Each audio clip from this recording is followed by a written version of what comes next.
So eto na nga po mga kaibigan, magandang balita. Los Angeles Lakers naglabas na ng update. Christian Coloco cleared na at maglalaro na sa next game ng Lakers kontra sa koponan ng Raptors.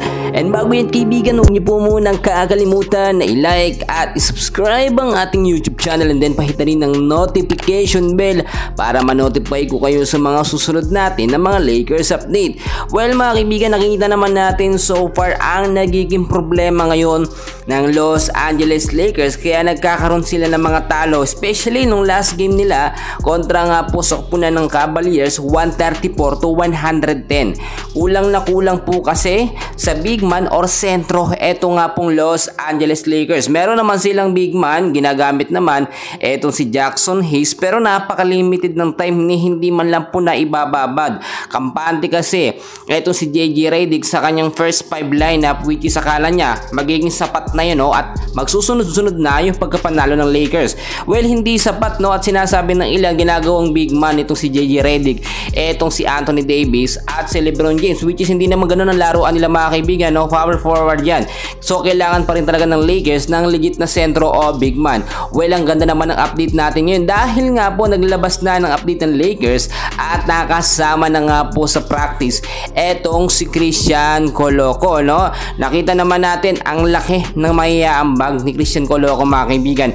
At kung ito nga po yung napasama noon pa man, no, kahit nung preseason game dito sa Lakers ay hindi matatalong Lakers. Bakit ko nasabi mga kaibigan?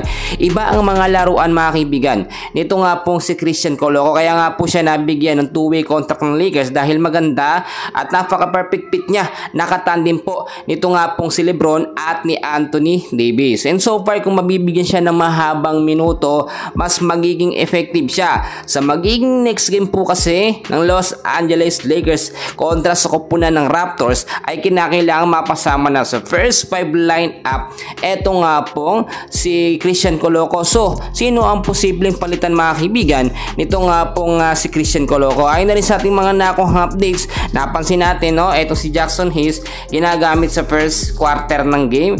Dito nga po sa kalagitnaan, no, siguro mga under 4 minutes ginagamit siya, pero limited time lang. So ang ating nakuhang update, ito si Christian Coloco, posibleng hindi naman agad mapasama sa first 5, pero posibleng palitan niya yung ginagawang posisyon itong si Jackson Hayes sa first quarter ng game at nagagamit din sa second half ng game. So magiging effective ba mga kaibigan etong si Christian Coloco?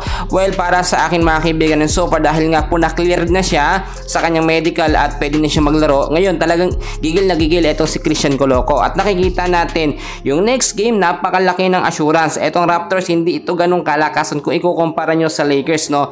Mga kaibigan, alam natin, no, iba yung sistema ni JJ Redick, pero nakakapag-adjust na po siya depende sa nagiging sitwasyon at pagkatalo ng Lakers. Marami nagsasabi perfect na daw yung first 5 lineup, which is si Russell, nandiyan si Anthony Davis, si Austin Reeves, si Rui Hachimura, si LeBron James, pero hindi yan nagiging sapat. Kahit mga star player lahat yan, lahat naman naglalaro dito sa NBA, lahat yan mga star player, no, halos same lang sila ng mga level, mas magagaling yan. Ang kinakailangan dito, patalinuhan po ng sistema ng coach, no, at paggamit sa kanilang mga player, maayos na rotasyon. Maraming big man ang Lakers pero hindi nagagamit. Madalas si Jackson Hayes pero limited lamang po ang oras. So yun lang ang mga update natin. Abangan natin bukas, no, 7:30 ng umaga ang laban po ng Raptors at ng Lakers.